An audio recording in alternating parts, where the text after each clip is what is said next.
ನಮಸ್ಕಾರ. ವಿಶೇಷ ಕಾರ್ಯಕ್ರಮಕ್ಕೆ ಸ್ವಾಗತ. ನಾನು ಸುಧಾಗೌಡ. ಸೌದಿ ಅರೇಬಿಯಾ ಕಫಾಲಾ ಕಾರ್ಮಿಕ ವ್ಯವಸ್ಥೆಯನ್ನ ರದ್ದು ಮಾಡಿದೆ.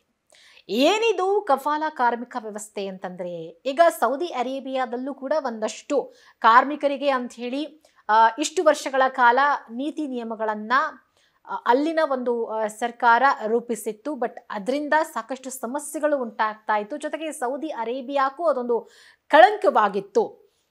ಹಾಗಾಗಿ ಒಂದು ಹೊಸ ಬದಲಾವಣೆಯನ್ನ ತರುವಂತಹ ಒಂದು ಪ್ರಯತ್ನಕ್ಕೆ ಸೌದಿ ಅರೇಬಿಯಾ ಈಗ ಕೈ ಹಾಕಿದೆ. ಭಾರತದ ಸುಮಾರು 2.5 ಮಿಲಿಯನ್ ಕಾರ್ಮಿಕರಿಗೆ ಒಂದು ಹೊಸ ಅವಕಾಶ ಅಂತೇಳಿ ಹೇಳಬಹುದು. ಸೌದಿ ಅರೇಬಿಯಾದಲ್ಲಿ ಆಗಿರುವಂತಹ ಈ ಒಂದು ಬದಲಾವಣೆಯಿಂದಾಗಿ ಅದು ಭಾರತೀಯರ ಮೇಲೆ ಒಂದು ಹೊಸ ಪರಿಣಾಮವನ್ನ ಬೀರ್ತಾ ಇದೆ, ಅದು ಕಾರ್ಮಿಕರ ಮೇಲೆ. ಯಾವ ರೀತಿಯಾಗಿ ಹಾಗಿದ್ರೆ ನೋಡಿ, ಸೌದಿ ಅರೇಬಿಯಾ ಹಲವಾರು ದಶಕಗಳಿಂದ ಅಸ್ತಿತ್ವದಲ್ಲಿದ್ದಂಥ ಕಫಾಲಾ ಕಾರ್ಮಿಕ ಪ್ರಾಯೋಜಕತ್ವ ವ್ಯವಸ್ಥೆಯನ್ನ ರದ್ದು ಮಾಡ್ತಾ ಇದೆ. ಈ ವ್ಯವಸ್ಥೆಯನ್ನ ಜಾಗತಿಕವಾಗಿ ಆಧುನಿಕ ಗುಲಾಮಗಿರಿ ಅಂತಲೇ ಟೀಕೆನೆಯನ್ನು ಮಾಡಲಾಗ್ತಾ ಇತ್ತು, ಅಂದ್ರೆ ಟೀಕಿಸಲಾಗ್ತಾ ಇತ್ತು. ಆಧುನಿಕ ಗುಲಾಮಗಿರಿ ಅನ್ನುವಂಥ ಒಂದು ಟೀಕೆ ಪದೇ ಪದೇ ಸೌದಿ ಅರೇಬಿಯಾದಲ್ಲಿ ಕೇಳಿ ಬರ್ತಾ ಇತ್ತು. ಇದರಲ್ಲಿ ಉದ್ಯೋಗದಾತರು ಅಂದ್ರೆ ಕಫಿಲ್ ವಿದೇಶಿ ಕಾರ್ಮಿಕರ ಜೀವನದ ಮೇಲೆ ಸಂಪೂರ್ಣ ನಿಯಂತ್ರಣವನ್ನ ಹೊಂದಿದ್ರು, ಅಂದ್ರೆ ಒಂದು ಕಂಟ್ರೋಲ್ ಅನ್ನ ಇಟ್ಕೊಂಡಿದ್ರು. ಯಾರೇ ಹೊರದೇಶಗಳಿಂದ ಸೌದಿ ಅರೇಬಿಯಾಕ್ಕೆ ಬಂದ್ರೆ ಅವರು ಆರಾಮಾಗಿ ಅಲ್ಲಿ ಕೆಲಸ ಮಾಡಿಕೊಂಡು ಮನೆಗೆ ಹಣ ಕಳುಹಿಸುವಂತ ಯಾವುದೇ ವ್ಯವಸ್ಥೆ ಇರಲಿಲ್ಲ. ಎಲ್ಲವೂ ಕೂಡ ಈ ಕಫಿಲ್ ವಿದೇಶಿ ಕಾರ್ಮಿಕರ ಜೀವನದ ಮೇಲೆ ಸಂಪೂರ್ಣ ಕಂಟ್ರೋಲ್ ಅನ್ನ ಕಫಿಲ್ ಅನ್ನುವಂಥ ಒಂದು ಕಾರ್ಮಿಕ ವ್ಯವಸ್ಥೆ ಹೊಂದಿತ್ತು. ಕಾರ್ಮಿಕರು ಉದ್ಯೋಗವನ್ನ ಬದಲಾಯಿಸುವುದಕ್ಕೆ, ದೇಶವನ್ನ ತೊರೆಯೋದಕ್ಕೆ ಅಥವಾ ಪಾಸ್ಪೋರ್ಟ್ ಅನ್ನ ಪಡೆಯೋದಕ್ಕೆ ಈ ಕಫಿಲ್ನ ಅನುಮತಿಯನ್ನ ಪಡೆದುಕೊಳ್ಬೇಕಾಗಿತ್ತು. ಇದು ದಶಕಗಳಿಂದಲೂ ಕೂಡ ನಡೀತಾ ಇತ್ತು. ಹೀಗಾಗಿ ಇದನ್ನ ಆಧುನಿಕ ಗುಲಾಮಗಿರಿ ಅಂತಲೇ ಟೀಕೆಗೆ ಒಳಗಾಗಿತ್ತು ಈ ಒಂದು ಪದ್ಧತಿ. ದುರುಪಯೋಗ ಮತ್ತು ಮಾನವ ಹಕ್ಕಿನ ಉಲ್ಲಂಘನೆಗಳು ಕೂಡ ಇದರಲ್ಲಿ ಆಗಿತ್ತು. ಈ ಒಂದು ನಿಯಮದ ಪರಿಣಾಮವಾಗಿ ಅನೇಕ ವಿದೇಶಿ ಕಾರ್ಮಿಕರು ದುರುಪಯೋಗಕ್ಕೂ ಒಳಗಾಗಿದ್ರು. ಉದಾಹರಣೆಗೆ ಕರ್ನಾಟಕದ ನರ್ಸ್ ಜಸಿಂತಾ ಮೆಂಡೋನ್ಸ್ ಅವರು ಕತಾರ್ನಲ್ಲಿ ಒಂದು ಉದ್ಯೋಗದ ಭರವಸೆಯನ್ನ ಪಡ್ಕೊಳ್ತಾರೆ. 2016ರಲ್ಲಿ ಸೌದಿ ಅರೇಬಿಯಾಗೆ ಕಳ್ಳ ಸಾಗಣೆ ಮಾಡಲಾದ ಘಟನೆ ಕೂಡ ಸತ್ಯ ಆಗಿದೆ. ಅಂದ್ರೆ ಇಲ್ಲಿಂದ ಎಷ್ಟೋ ಜನ ಹೆಣ್ಮಕ್ಳನ್ನ ನಾವು ಸೌದಿ ಅರೇಬಿಯಾದಲ್ಲಿ ಕೆಲಸ ಕೊಡಿಸ್ತೀವಿ ಬನ್ನಿ ಅಂತೇಳಿ ಕರ್ಕೊಂಡು ಹೋಗ್ಬಿಡ್ತಾರೆ.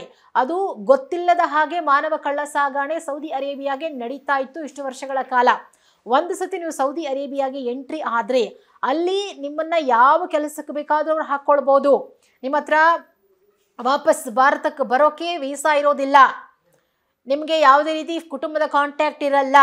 ಅಲ್ಲಿ ನೀವು ಬಾತ್ರೂಮ್ ತೊಳಿಬೇಕು ಅಂದ್ರೂ ಬಾತ್ರೂಮ್ ತೊಳಿಬೇಕು, ಬೇರೆ ಏನೇ ಕೆಲಸ ಹೇಳಿದ್ರು ಕೂಡ ನೀವು ಮಾಡಲೇಬೇಕು. ಯಾಕಂದ್ರೆ ನಿಮ್ಮನ್ನ ಅಲ್ಲಿಗೆ ಯಾರು ಕರ್ಕೊಂಡು ಹೋಗಿರ್ತಾರೋ ಅವರು ನಿಮ್ಮನ್ನ ಯಾವುದೋ ಒಂದು ಜೀತ ಪದ್ಧತಿಗೆ ದೂಡ್ ಬಿಡ್ತಾ ಇದ್ರು. ನಿಮಗೆ ಇಷ್ಟೇ ಸಂಬಳ, ಅದನ್ನು ನೀವು ಮನೆಗೂ ಕೂಡ ಕಳಿಸೋ ಹಾಗಿಲ್ಲ. ಹೀಗೆ ಒಂದಷ್ಟು ಬೇರೆ ಬೇರೆ ರೀತಿಯಾದಂತಹ ರಿಸ್ಟ್ರಿಕ್ಷನ್ಗಳು ಭಾರತದಿಂದ ಸೌದಿ ಅರೇಬಿಯಾಗೆ ಹೋದಂಥವರಿಗೆ ಇತ್ತು. ಇದನ್ನೇ ಆಧುನಿಕ ಜೀತ ಪದ್ಧತಿ ಅಂತ ಹೇಳಿ ಕರೆಯಲಾಗ್ತಾ ಇತ್ತು. ಸಾಕಷ್ಟು ಟೀಕೆಗೂ ಒಳಗಾಗಿತ್ತು. ಸೌದಿ ಅರೇಬಿಯಾಗೆ ಇದೊಂದು ದೊಡ್ಡ ಮಟ್ಟದ ಒಂದು ಕಳಂಕ ಆಗಿತ್ತು. ಬಟ್ ಈಗ ಅದನ್ನ ತೊಲಗಿಸುವಂತಹ ಪ್ರಯತ್ನಕ್ಕೆ ಸೌದಿ ಅರೇಬಿಯಾ ಕೈ ಹಾಕಿದೆ. 2016ರಲ್ಲಿ ಸೌದಿ ಅರೇಬಿಯಾಗೆ ಕಳ್ಳ ಸಾಗಣೆ ಮಾಡಲಾದ ಘಟನೆಗಳು ಸಾಕಷ್ಟಿದೆ, ಈಗಲೂ ಕೂಡ ಆಗ್ತಾ ಇದೆ. ಇಂಥ ಸಂದರ್ಭಗಳಲ್ಲಿ ಕಾರ್ಮಿಕರು ಕಫಿಲ್ನಿಂದ ಹಣದ ಒತ್ತಾಯಕ್ಕೂ ಕೂಡ ಗುರಿಯಾಗ್ತಾ ಇದ್ರು. ಅಂದ್ರೆ ಈ ಕಫಿಲ್ ಅನ್ನುವಂಥ ಒಂದು ಪದ್ಧತಿ ಏನಿದೆ, ಅಲ್ಲಿಗೆ ನೀವು ದುಡಿದ ಹಣವನ್ನ ಕೂಡ ನೀವು ಕೊಡಬೇಕಾಗಿತ್ತು. ನಿಮ್ಮ ಕುಟುಂಬದವರಿಗೆ ಅದನ್ನ ಕಳಿಸುವಂತ ಒಂದು ಹಕ್ಕು ಕೂಡ ನಿಮ್ಮಿಂದ ಅವರು ಕಿತ್ಕೊಳ್ತಾ ಇದ್ರು. ಅದರಲ್ಲೂ ಪ್ರಮುಖವಾಗಿ ಮಹಿಳೆಯರು ವಿಶೇಷವಾಗಿ ಹೆಚ್ಚಾಗಿ ಬಾಧಿತರಾಗಿದ್ರು. ಲೈಂಗಿಕ ಹಲ್ಲೆ ಆಗ್ತಾ ಇತ್ತು ಅವ್ರ ಮೇಲೆ, ಯಾರ ಹತ್ರನೂ ಹೇಳ್ಕೊಳಕ್ಕಾಗ್ತಾ ಇರಲಿಲ್ಲ, ದೈಹಿಕವಾಗಿ ಹಿಂಸೆ ಕೊಡ್ಲಾಗ್ತಾ ಇತ್ತು. ಮತ್ತೆ ಸಾಕಷ್ಟು ದುರುಪಯೋಗದ ಪ್ರಕರಣಗಳು ಕೂಡ ಅಲ್ಲಿ ದಾಖಲಾಗಿದೆ. ಭಾರತೀಯರಿಗೆ ಸಿಗುವ ಪ್ರಯೋಜನಗಳೇನು ಹಾಗಿದ್ರೆ ಈ ಬದಲಾವಣೆಯಿಂದ? ನೋಡಿ, ಈ ನಿರ್ಧಾರದಿಂದ ಸುಮಾರು 13 ಮಿಲಿಯನ್ ವಿದೇಶಿ ಕಾರ್ಮಿಕರು, ಅದರಲ್ಲಿ 2.5 ಮಿಲಿಯನ್ ಭಾರತೀಯರು ನೇರವಾಗಿ ಪ್ರಯೋಜನವನ್ನ ಪಡೆಯಲಿದ್ದಾರೆ. ಕಾರ್ಮಿಕರು ಈಗ ಕಫಿಲ್ ಅನುಮತಿ ಇಲ್ಲದೆ ಉದ್ಯೋಗವನ್ನ ಬದಲಾಯಿಸಬಹುದು. ಅಂದ್ರೆ ಫಾರ್ ಎಕ್ಸಾಂಪಲ್, ನಮ್ಮ ಇಂಡಿಯಾದಿಂದ ಯಾರೋ ಒಬ್ರು ಸೌದಿ ಅರೇಬಿಯಾಗೆ ಹೋದ್ರು ಅಂತ ಇಟ್ಕೊಳ್ಳಿ. ಅಲ್ಲಿ ಅವ್ರೇನಾದ್ರೂ ಒಂದು ಕೆಲಸ ತಗೋಬೇಕು ಅಂತಂದ್ರೆ ಇಲ್ಲಿಂದ ಅವರು ರೆಫರೆನ್ಸ್ ಅನ್ನ ತಗೊಂಡು ಸೌದಿ ಅರೇಬಿಯಾಗೆ ಹೋಗ್ಬೇಕಾಗಿತ್ತು. ಇಷ್ಟು ದಿನ ಇದ್ದಿದ್ದ ಪದ್ಧತಿ. ಬಟ್ ಇನ್ ಮುಂದೆ ಆ ಪದ್ಧತಿ ಇರಲ್ಲ. ನೀವು ಆರಾಮಾಗಿ ಸೌದಿ ಅರೇಬಿಯಾಗೆ ಹೋಗಬಹುದು, ಅಥವಾ ಯಾರದೇ ಮೂಲಕ ಹೋಗಿ ನೀವು ಅಲ್ಲಿ ಕಫಿಲ್ ಅನುಮತಿ ಇಲ್ಲದೆ ಯಾವುದೇ ಉದ್ಯೋಗವನ್ನು ಪಡ್ಕೊಳ್ಬೋದು. ಅಥವಾ ಆಲ್ರೆಡಿ ನಮ್ಮ ಭಾರತೀಯರು ಸೌದಿ ಅರೇಬಿಯಾದಲ್ಲಿ ಇದ್ದರೆ, ಯಾವುದಾದ್ರೂ ಉದ್ಯೋಗದಲ್ಲಿದ್ದರೆ ನೀವು ಅದನ್ನು ಯಾರ ಅನುಮತಿಯೂ ಇಲ್ಲದೆ ನಿಮ್ಮ ಇಚ್ಛೆಗೆ ಅನುಗುಣವಾಗಿ ನೀವು ಅದನ್ನು ಬದಲಾಯಿಸುವಂಥ ಅವಕಾಶ ಇದೆ.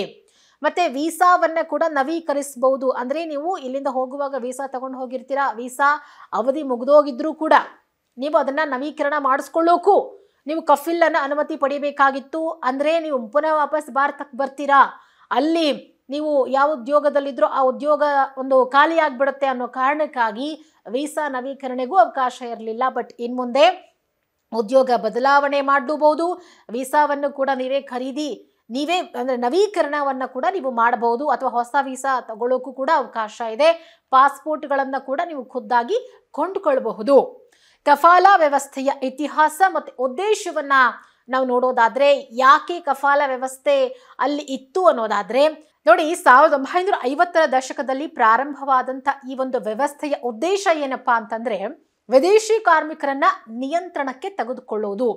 ಅಂದ್ರೆ ನಮ್ಮ ಭಾರತದಿಂದ ಯಾರಾದರೂ ಸೌದಿ ಅರೇಬಿಯಾಗೆ ಹೋದ್ರೆ ಅವರನ್ನ ಅಲ್ಲೇ ಇಟ್ಕೊಳ್ಳುವಂಥದ್ದು. ಈಗ ಸೌದಿ ಅರೇಬಿಯಾದಲ್ಲಿರುವಂಥವರು ಯಾವ ಕೆಲಸಗಳನ್ನು ಆ ರೀತಿಯಾಗಿ ಮಾಡೋಕ್ಕಾಗಲ್ಲ, ಕಾರಣ ಅವರು ಆ ದೇಶದ ಪ್ರಜೆ.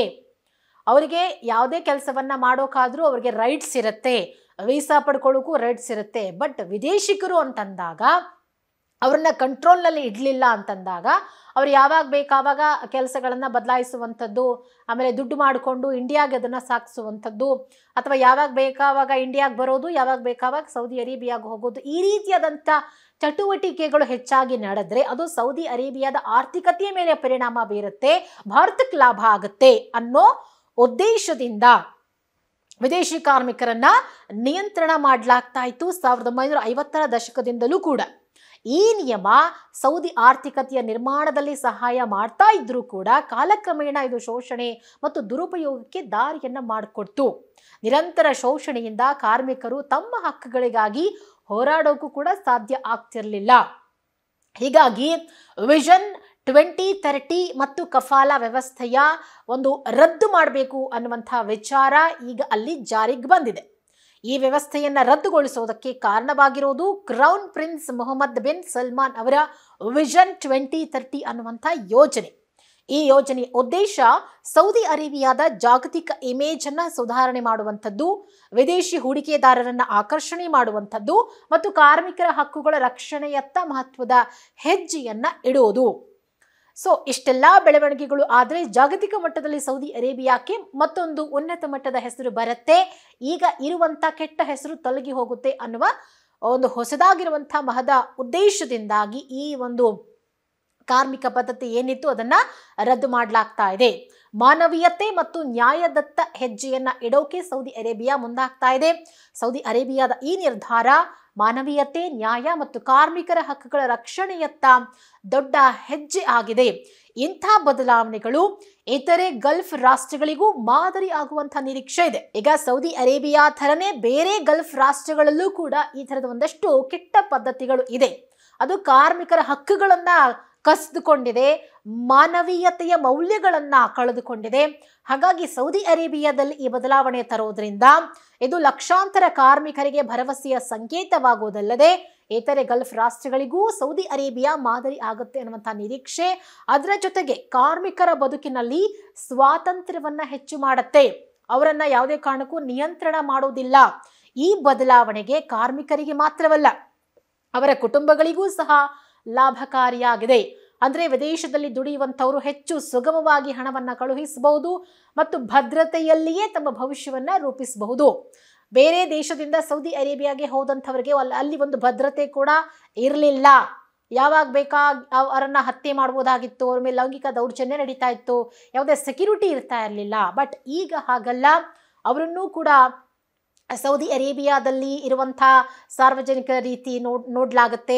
ಮತ್ತು ಕಾರ್ಮಿಕ ನೀತಿಯ ಪ್ರಕಾರವೇ ಅವರಿಗೆ ಸಂಬಳವನ್ನು ಕೊಡುವಂಥದ್ದು, ದುಡಿಯೋಕೆ ಹೆಚ್ಚಿನ ಅವಕಾಶ, ಜೊತೆಗೆ ಭದ್ರತೆ ಎಲ್ಲವನ್ನ ಕೂಡ ಅವರಿಗೆ ಕೊಡುವಂಥ ಒಂದು ಅವಕಾಶವನ್ನು ಈ ಒಂದು ಪದ್ಧತಿಯನ್ನು, ಕಫಿಲ್ ಪದ್ಧತಿಯನ್ನು ರದ್ದು ಮಾಡೋದ್ರ ಮುಖಾಂತರ ನೀಡಲಾಗ್ತಾ ಇದೆ. ಈ ನಿರ್ಧಾರ ಕಾರ್ಮಿಕರ ಹಕ್ಕುಗಳ ರಕ್ಷಣೆಯತ್ತ ಸೌದಿ ಅರೇಬಿಯಾದ ಒಂದು ದೊಡ್ಡ ಹೆಜ್ಜೆಯಾಗಿದೆ. ಮತ್ತೆ ಲಕ್ಷಾಂತರ ವಿದೇಶಿ ಕಾರ್ಮಿಕರಿಗೆ ಭರವಸೆಯ ಸಂಕೇತವಾಗಿದೆ. ಅವರ ಬದುಕಿನಲ್ಲಿ ಇನ್ನು ಮುಂದೆ ಹೊಸ ಯುಗವನ್ನ ತರುತ್ತೆ ಅನ್ನುವಂಥ ಉದ್ದೇಶ.